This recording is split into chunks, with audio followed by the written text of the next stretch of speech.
Hello students, passive voice से संबंधित future perfect tense के रूल्स और एग्जांपल्स के साथ आप सभी के सामने उपस्थित हूँ। आप सभी इसके रूल्स को समझें, इनके एग्जांपल्स को समझें। फ्यूचर परफेक्ट टेंस में एक्टिव वॉइस के वाक्यों में विल या शैल के साथ हैव प्लस वर्ब थर्ड का प्रयोग किया जाता है। पैसिव वॉइस बनाते समय विल या शैल के साथ have been plus verb third का प्रयोग किया जाता है। आइए इसके रूल्स देखते हैं। अफर्मेटिव सेंटेंस में पहले सब्जेक्ट होता है, फिर विल या शैल, फिर हैव, फिर वर्ब का थर्ड फॉर्म, फिर ऑब्जेक्ट, फिर अदर्स। ये अफर्मेटिव सेंटेंस का एक्टिव वॉइस का रूल होगा। पैसिव वॉइस में जाएंगे तो आपको पता है पहले ऑब्जेक्ट को लेना है। तो object in the case of subject, object को किसी भी सेंटेंस में ऑब्जेक्ट को ढूंढने के लिए क्या या किसको से प्रश्न पूछा जाता है और उस ऑब्जेक्ट को सब्जेक्ट बनाकर सबसे पहले रखेंगे। तो object in the case of subject, यानी ऑब्जेक्ट का केस जो होगा वो सब्जेक्ट का होगा। फिर विल या शैल, फिर have been plus verb third plus by plus subject in the case of object. Again जब सब्जेक्ट यहां आएगा तो उसका केस ऑब्जेक्ट का होगा प्लस अदर्स। इसी तरह नेगेटिव सेंटेंस को देखें तो नेगेटिव सेंटेंस में सब्जेक्ट प्लस विल या शैल के साथ नॉट या never plus have plus verb third plus object plus others. Passive voice बनाएंगे तो object in the case of subject plus will या शैल प्लस नॉट या never plus have been plus verb third plus by plus subject in the case of object plus others होता है। इसी तरह interrogative sentence को देखें। Interrogative sentence में सबसे पहले यस या नो टाइप के क्वेश्चन, क्या से शुरू होने वाले वाक्य हिंदी में विल या शैल पहले होगा, फिर सब्जेक्ट, फिर have plus verb third plus object plus others plus question mark. Passive voice बनाएंगे तो विल या शैल पहले होगा, object in the case of subject होगा, फिर हैव बीन का प्रयोग करेंगे plus verb third plus by plus subject in the case of object plus others plus question mark. इसी तरह क्वेश्चन वर्ड वाले सेंटेंस का रूल देखें तो एक्टिव वॉइस में क्वेश्चन वर्ड पहले होगा, फिर विल या शैल होगा, फिर subject plus have plus verb third plus object plus others plus question mark. जब आप पैसिव वॉइस बनाएंगे तो क्वेश्चन वर्ड पहले लिखेंगे, फिर विल या shall plus object in the case of subject plus have been, फिर वर्ब का third form plus by plus subject in the case of object plus others plus question mark. इसी तरह who वाले वाक्यों का स्पेशल रूल तो who plus will या shall plus have plus verb third plus object plus others plus question mark. Passive voice बनाएंगे तो who का ऑब्जेक्ट हो जाएगा बाय हुम प्लस विल या shall plus object in the case of subject plus have been plus verb third plus others plus question mark. इसी तरह what या हुम के लिए स्पेशल रूल है तो व्हाट या हुम वाले सेंटेंसेस में ऑब्जेक्ट व्हाट या हुम ही होता है, इसलिए व्हाट या हुम का अलग से रूल है। तो व्हाट या हुम एक्टिव वॉइस में होगा, फिर उसके बाद विल या शैल होगा plus subject plus have plus verb third plus others plus question mark. जब इनका पैसिव वॉइस बनाएंगे तो व्हाट का ऑब्जेक्ट को सब्जेक्ट बनाएंगे तो व्हाट ही रह जाएगा, लेकिन हुम ऑब्जेक्ट को जब सब्जेक्ट बनाते हैं तो उनका सब्जेक्ट हु होता है, इसलिए हु व्हाट या हु प्लस विल या shall plus have been plus verb third plus by plus subject in the case of object plus others plus question mark. इस तरह आपने देखा कि अफर्मेटिव के सेंटेंसेस में हेल्पिंग वर्ब के रूप में विल या शैल के साथ हैव प्लस वर्ब थर्ड का प्रयोग किया गया है, जो अफर्मेटिव में तो एक साथ रखता है, नेगेटिव और इंट्रोगेटिव में इन दोनों के बीच में, नेगेटिव में नॉट या नेवर और इंट्रोगेटिव में इन दोनों के बीच में सब्जेक्ट का प्रयोग किया जाता है एक्टिव वॉइस में। पैसिव वॉइस में देख रहे हैं आप कि इसमें विल या shall plus have been plus verb third, यानी विल या शैल के साथ हैव बीन का प्रयोग किया जाता है।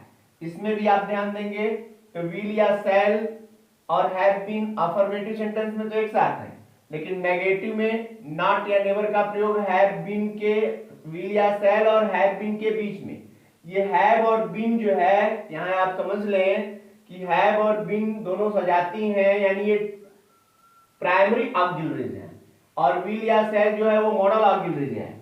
इसलिए rule according to the rules of grammar, जब दो या दो से अधिक शब्दों से मिलकर सहायक क्रिया बन रही हो तो नेगेटिव और इंट्रोगेटिव बनाते समय मॉडल ऑक्सिलरी को अलग और प्राइमरी ऑक्सिलरी को अलग रखना चाहिए। हो सकता है कि केवल प्राइमरी ऑक्सिलरी की ही दो शब्द की सहायक क्रिया हो, तो प्राइमरी ऑक्सिलरी के दो सहायक क्रियाएं हैं तो उन दोनों को नेगेटिव और इंट्रोगेटिव में अलग कर दिया जाता है।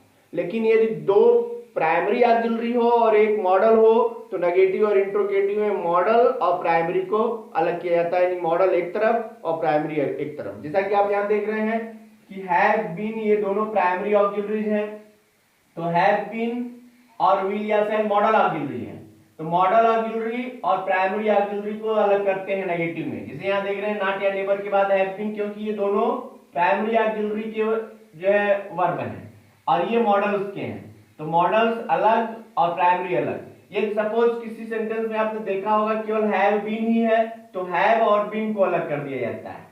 तो जब दो प्राइमरी ऑक्सिलरीज हैं तो दोनों को नेगेटिव और इंट्रोगेटिव में अलग कर देते हैं, और यदि प्राइमरी ऑक्सिलरीज और मॉडल ऑक्सिलरीज हैं तो प्राइमरी को एक साथ और मॉडल को अलग कर लिया जाता है। नेगेटिव और इंट्रोगेटिव में आपको ये बात विशेष रूप से ध्यान देनी चाहिए। इस तरह से आपने फ्यूचर परफेक्ट टेंस के रूल्स को देखा। आइए अब इससे रिलेटेड कुछ एग्जांपल्स देखते हैं और कॉन्सेप्ट क्लियर करने का प्रयास करते हैं।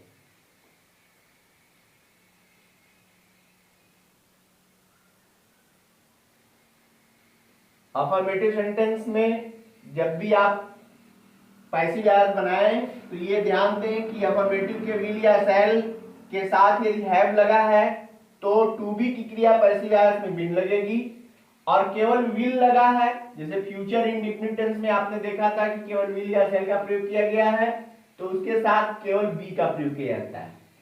इस तरह से आपने देखा कि फ्यूचर टेंस में केवल दो टेंस का पैसिव वॉइस बना, एक फ्यूचर इंडेफिनिट टेंस और दूसरा future perfect tense.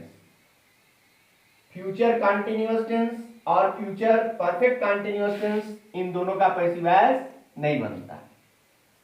Present perfect continuous tense और पास्ट परफेक्ट कंटीन्यूअस टेंस का पैसिव वॉइस नहीं बनता। इस तरह आपने देखा कि टेंसेस 12 टेंसेस में केवल 8 टेंसेस का पैसिव वॉइस बनता है, 4 टेंस का पैसिव वॉइस नहीं बनता है। आइए फ्यूचर परफेक्ट टेंस के एग्जांपल्स को देखते हैं। सबसे पहला अफर्मेटिव का, I shall have completed the work by tomorrow. इसे आप बनाएंगे तो ऑब्जेक्ट मिलेगा आपको द वर्क, यानी the work will have been completed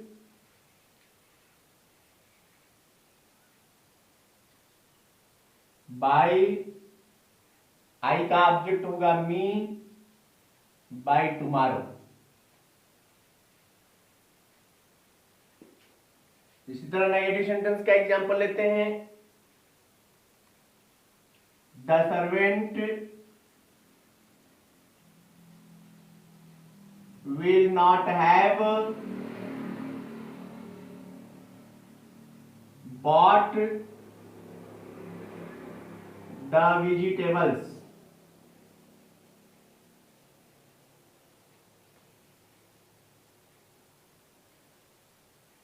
passive voice बनाएंगे तो ऑब्जेक्ट मिलेगा द वेजिटेबल्स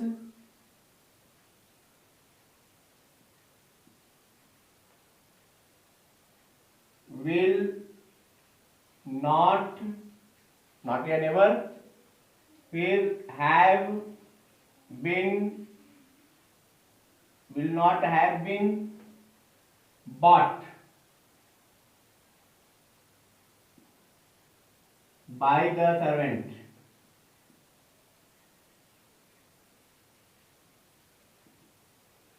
इस तरह से इंट्रोगेटिव का एग्जांपल लेते हैं। will she have taken the meal।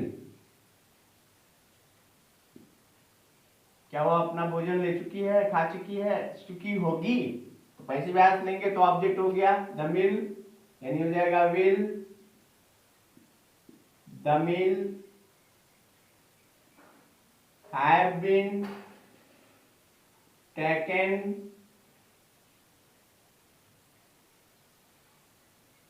Bye her, will the meal have been taken by her। इसी तरह क्वेश्चन वर्ड वाले सेंटेंस को लेते हैं। when will the carpenter have repaired the chair। ऐसे आज बनाएंगे तो होगा when, क्वेश्चन वर्ड को पहले ले लेंगे। when will the chair have been repaired by the carpenter।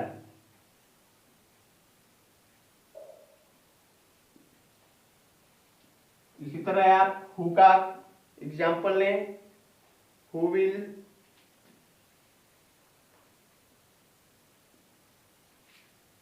Have beaten the boys, question mark. तो हु का हो गया by whom,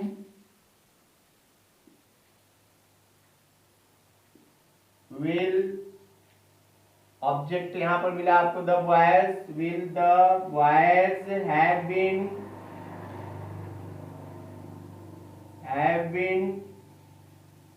bye whom will the boys have been beaten। इसी तरह व्हाट या उनका एक एग्जांपल ले लेते हैं।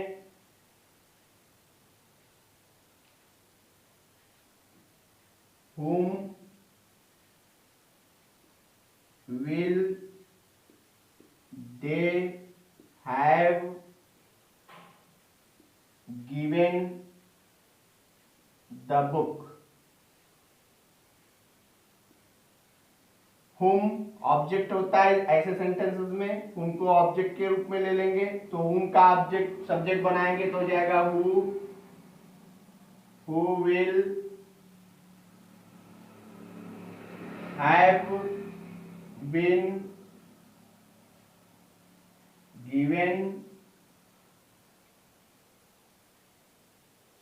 who will have been given the book by them। who will have been given the book by them। इस तरह से आपने देखा, ये हो गया आपका अफर्मेटिव का एग्जाम्पल, ये हो गया नेगेटिव का, ये हो गया हेल्पिंग वर्ब से शुरू होने वाले क्वेश्चन इंट्रोगेटिव सेंटेंस का, व्हेन यानी इंट्रोगेटिव क्वेश्चन वर्ड वाले सेंटेंसेस का, ये हो गया हु वाले सेंटेंस का, और ये हो गया हुम वाले सेंटेंस का। इसी तरह व्हाट का भी एग्जाम्पल होता है, आप इसे समझें। उम्मीद करता हूं कि आप सभी को इससे रिलेटेड पैसिव वॉइस से 8 टेंस के पैसिव वॉइस के रूल्स और एग्जाम्पल्स अच्छे से समझ में आए होंगे। अगली वीडियो के साथ जल्दी उपस्थित होंगे, तब तक के लिए आप सभी को बहुत बहुत शुभकामनाएं।